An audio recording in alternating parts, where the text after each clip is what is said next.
Of all the pupils at the night school, Gawain the cur Hardy was the least promising.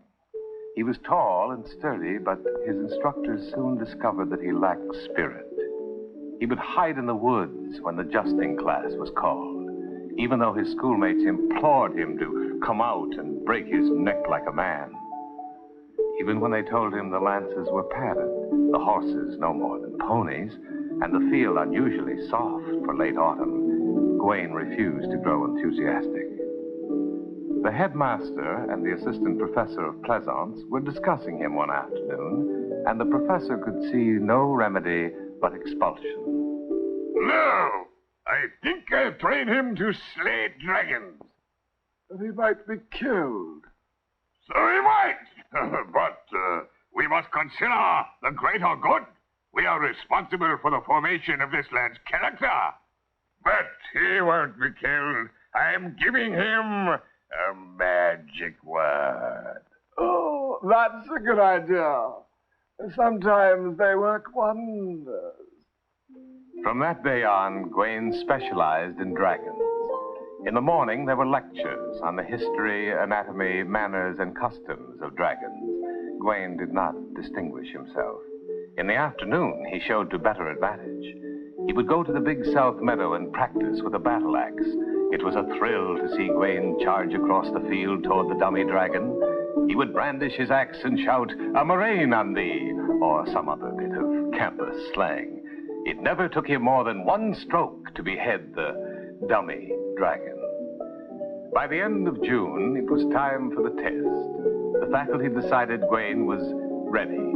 They gave him a diploma and a new battle axe, and the headmaster summoned him to a conference. Sit down, my boy. Sit down! Here you have learned the theories of life.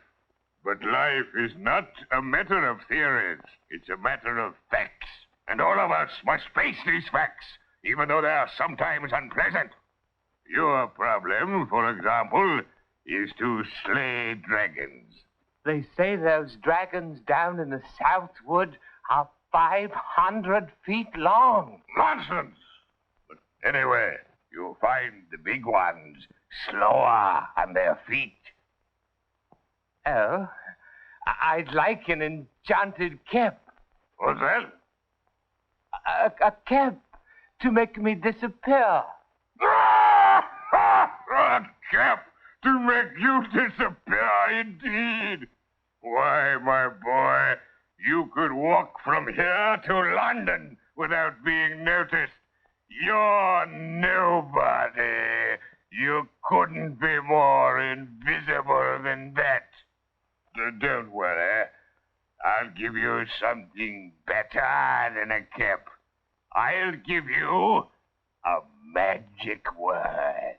All you have to do is say it, and no dragon can harm you. I might give you double No, a single word would be best. A short word? Can't be too short. There's not that much hurry. Oh, here's a splendid word. Rumplesnitz. You think you can learn that? Gawain tried, and after only 4 hours, he seemed to have the word well in hand. At daybreak, the head saw him to the edge of the forest.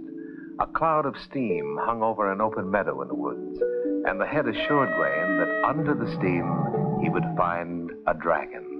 Gawain wondered if he should approach on the run or walk slowly, shouting Rumplesnitz all the way. No sooner had he come to the fringe of the meadow than the dragon charged. It came forward so fast, and Gawain was so frightened he could only say Rumplesnitz once. As he said it, he swung his axe, and off popped the dragon's head. Gawain brought the ears home and a section of the tail. His schoolmates and the faculty made much of him, but the head kept him from being spoiled by insisting he go on with his work. Every clear dawn, Gawain went out to kill dragons, but the head kept him home when it rained. Few good days passed without a kill.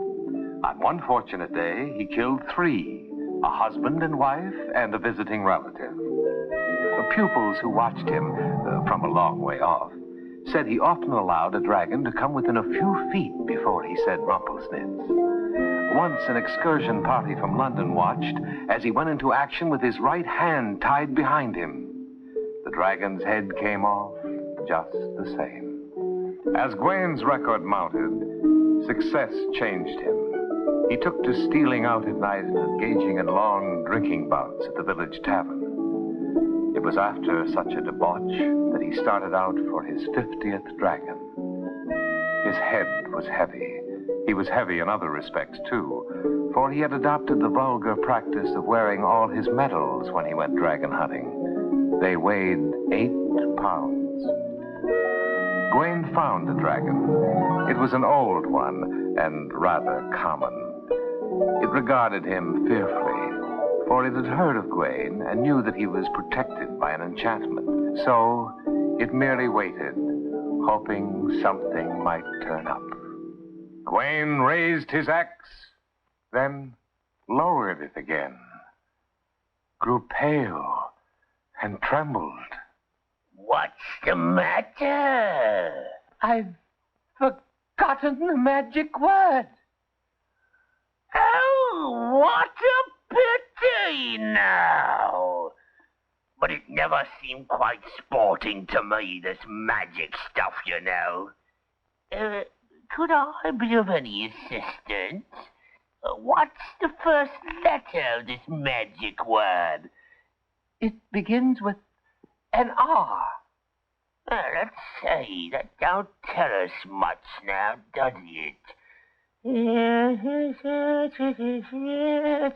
I've got it!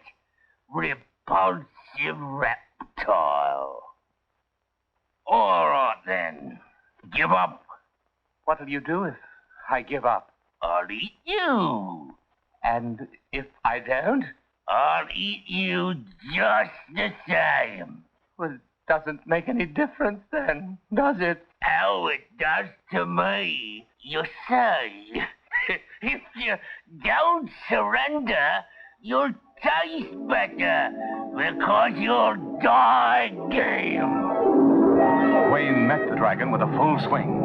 The impact was terrific, and off went the dragon's head.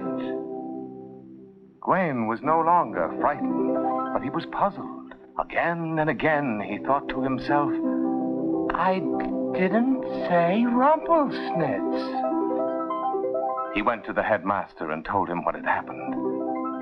I didn't say Rumpelsnitz. I am glad you found out. It makes you a real hero. Now you know that it was you who killed all those dragons, not the magic word. Then it wasn't a magic word after all? Of course not. You're too old for such nonsense. But you told me it was magic. You said it was magic. And now you say it isn't. It wasn't magic. But it took away your fears. Without it, you might have been killed the very first time. If I hadn't hit them all mighty hard and fast, any one of them might have crushed me like Eggshell? Like an eggshell. Like an eggshell. Like an eggshell. The next day was clear, but Gwain did not get up. It was noon when the head found him cowering in bed.